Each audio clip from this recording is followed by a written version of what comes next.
En torno a la duda metódica tenemos como un ejemplo muy interesante las meditaciones metafísicas, porque en este libro Descartes plasma un poco precisamente el uso de las reglas que acabamos de mencionar en la reflexión, en el pensamiento.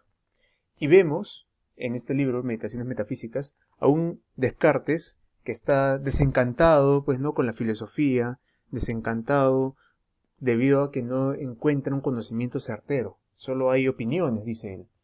Y tiene el objetivo de que con la duda, ¿no?, con la duda, va a poder llegar a una primera certeza. Y es a partir de esta primera certeza, ¿no?, a través de la cual, o a partir de la cual va a poder rescatar, ¿no?, regresar a conocerlo todo. Es decir, claro, no podemos decir que comprender la realidad consista en conocer solo una sola cosa, una sola parte de la realidad. Hay que conocerlo todo. Y en el caso de Descartes, claro, esta primera certeza es el punto de partida para a partir de ella, ¿no?, sobre ella ir colocando, ¿no?, más conocimiento, pero ya no en grados de opinión, sino en un grado de indubitable, ¿no?, de la certeza. Esto es fundamental.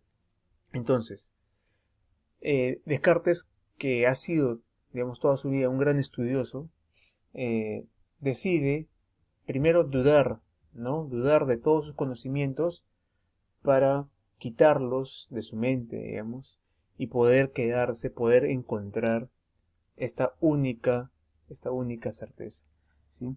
Ahora, esto es bastante interesante porque, como habíamos visto en las reglas para la conducción del espíritu, estas certezas deben encontrarse a partir de el uso de nuestro pensamiento, no en lo que dicen los demás, no en los libros, por ejemplo, sino en nuestro propio pensamiento, ¿sí?, usando nuestra propia razón.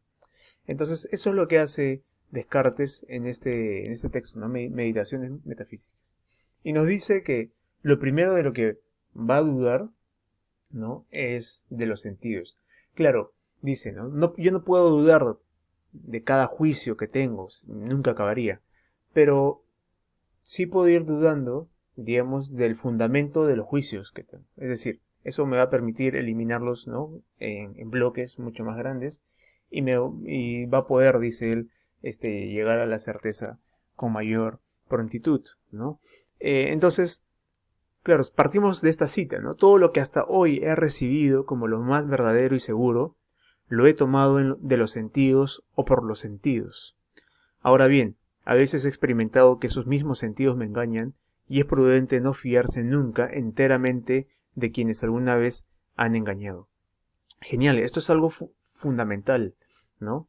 Y de hecho también lo podemos ligar con el método empírico de la ciencia, porque recuerden, claro, el método empírico utiliza la observación, pero no es una observación cualquiera, es una observación con pasos, con ciertos procedimientos.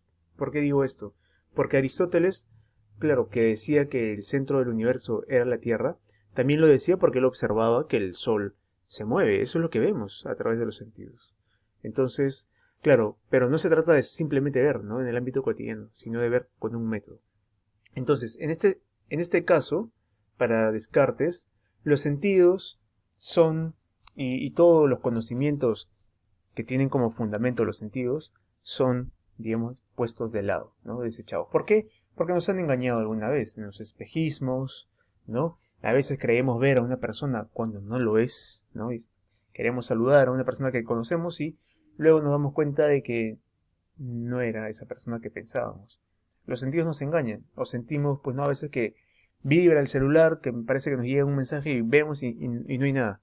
Eh, nos engañan los sentidos. Incluso, aún más, dice, ¿no? Eh, incluso ni siquiera podríamos distinguir cabalmente entre el sueño y la vigilia, ¿no?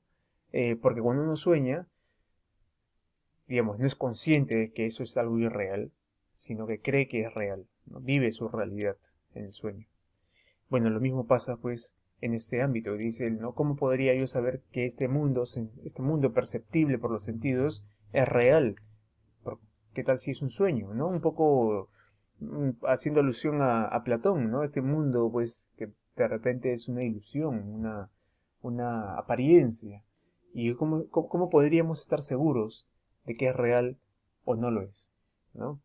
Ahí pasa algo bastante interesante respecto a nuestros sentidos, que no son una fuente, no son una autoridad, digamos, una fuente absoluta o indiscutible de nuestro conocimiento.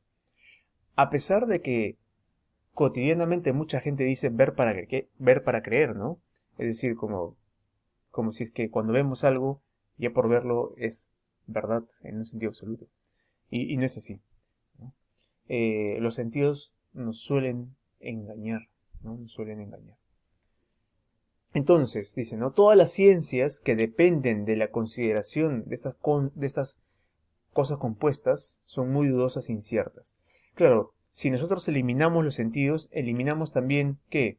La física, la astronomía, la medicina y todas estas ciencias empíricas, porque hacen uso de los sentidos para llegar a conocer, a comprender la realidad. Hay algo bastante particular y muy interesante también. Cuando Descartes ya ha desechado los sentidos, ¿no? Él recuerda la evidencia de las matemáticas. Claro, las matemáticas son muy evidentes. Él dice 2 más 2 o 2 más 3 siempre es 5, 2 más 2 siempre es 4, así esté en el sueño o así esté despierto. De eso no cabe duda, dice, una certeza matemática. ¿Ah? Y ese grado de certeza es el que estamos buscando. Pero, ¿será verdad que no puedo dudar de eso? ¿Será verdad que no puedo dudar que 2 más 3 es igual a 5?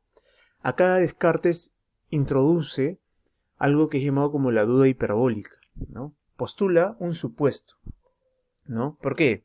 ¿Por qué puede postular un supuesto? Porque él dice, ¿qué pasa o por qué me equivoco? ¿No? ¿Qué pasa cuando me equivoco? Es que Dios, ¿no? Es tan malvado que deja que yo me equivoque.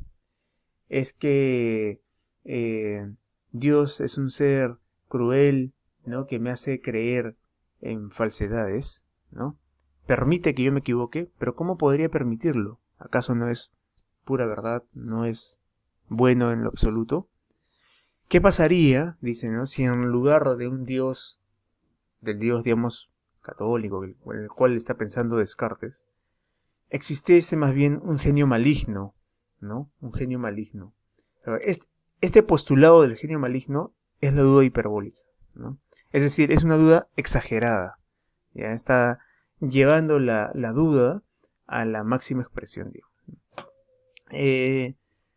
Claro, dice, ¿qué pasaría, no? Si existiese este genio maligno que no solo permitiese que yo me equivocase, sino que incluso cuando yo digo que 2 más 3 es 5, incluso ahí esté equivocado. O sea, es decir, nosotros podríamos estar considerando como una certeza que 2 más 3 es 5, pero ¿qué tal si no es así?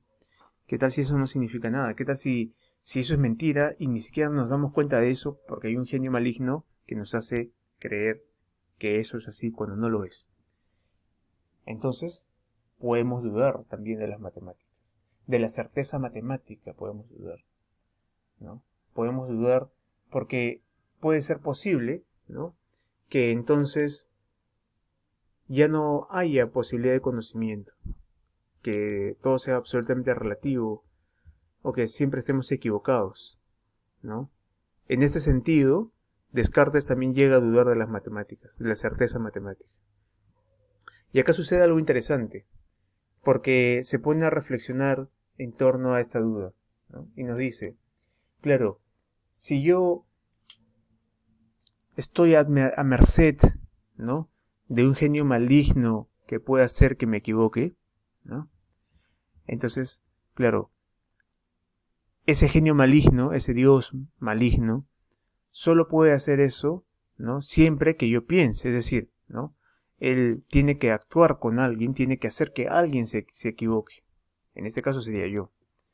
Pero para que haga que yo me equivoque, la condición es que yo exista. Porque si yo no existiese, no habría nadie quien se equivoque, ¿no? Ahora, ¿cómo se da cuenta de que él puede equivocarse, de que él puede estar creyendo completamente falsedades, pues debido a que piensa, ¿no? Claro, él dice, bueno, tal vez nunca conozca una verdad, tal vez nunca conozca una certeza, pero para que yo me equivoque, ¿no? Para que ese genio maligno haga que yo crea en falsedades, la condición de posibilidad para que eso suceda, ¿no? Es que yo existo. Yo existo. Entonces, claro, ahí es cuando él llega a su primera certeza, el de la existencia propia, ¿no? Yo existo porque yo pienso. Hay una relación de necesidad, ¿no? Entonces, claro, el cogito ergo sum nos dice que es el pensamiento, es la duda, la reflexión, ¿ya? La que da evidencia de que nosotros existimos, ¿ya? Ahora, Descartes es un filósofo que asume sus palabras con mucha eh, gravedad, digamos, porque, claro, él dice, y cuando duermo, no estoy pensando, ¿dejaré de existir entonces? Claro, y luego él va a explicar que no, pero ya luego lo hará en las otras meditaciones. ¿Por qué cuando dejo de pensar sigo existiendo? ¿Sí? Y también luego explicará por qué se da el error. Pero hasta este punto es importante darnos cuenta, ¿no? Cómo este primer camino de análisis, lo que he hecho acá es analizar, descomponer el conocimiento, ¿no? Lo ha llevado a una primera certeza, ¿no? La certeza de que él existe. Y él existe porque piensa. Hasta este momento él no está diciendo que sea capaz de conocer algo más, ¿no? Pero ya tiene una primera certeza, que es algo importante, ¿no? Un buen punto de partida. Entonces, acá sucede algo particular, porque Descartes introduce en el mundo, digamos, dos sustancias. Va a haber una tercera, que es Dios, pero vamos a mencionar las dos. La res cogitans y la res extens. ¿Por qué? Porque Descartes va a reducir el ego, es decir, a la persona, a la substancia, digamos, al sujeto, a su razón, ¿no? Yo soy porque pienso, yo soy lo que pienso, ¿no? Res cogitans, la cosa que piensa, ¿sí? O sea, yo soy, esa es la substancia de la persona. Y la va a distinguir de la res extensa, que vendría a ser la naturaleza. Incluso en la persona hay una división. Mente por un lado, por la razón, y cuerpo por otro. Esa división cartesiana permanece hasta el día de hoy, ¿no? Mente y cuerpo, como si fueran sustancias o cosas distintas. ¿Ah? Ese es algo bastante interesante en el caso del dualismo cartesiano, porque a partir de este dualismo, a partir de la distinción entre pensamiento y naturaleza, o no, este pensamiento en la raza extensa, pues podemos encontrar toda la naturaleza, todo lo corpóreo, ¿no? Todo lo que tiene extensión, ¿ya? Entonces, esta división nos permite ya ir intuyendo cierto criterio de conocimiento que tiene Descartes, de que es algo completamente racional, ¿no? Somos la cosa que piensa. El ser humano es su razón, ¿no? Pero hay una reducción bastante grande, problemática también, pero y Descartes es el que empieza con o propone esta dualidad. Y nos da, digamos, nos explica un poco esta dualidad a través de la imagen de la cera, ¿no? De la vela. Y es que la cera de la vela puede cambiar en muchos sentidos, puede derretirse, y cuando nos preguntamos qué es, ¿no? ¿Qué es la cera? No hacemos alusión, digamos, a su materialidad, porque ha cambiado de forma, ha cambiado de color, ¿no? De aspecto, pero seguimos diciendo que es cera. Y es porque el conocimiento que tenemos de la realidad es puramente racional.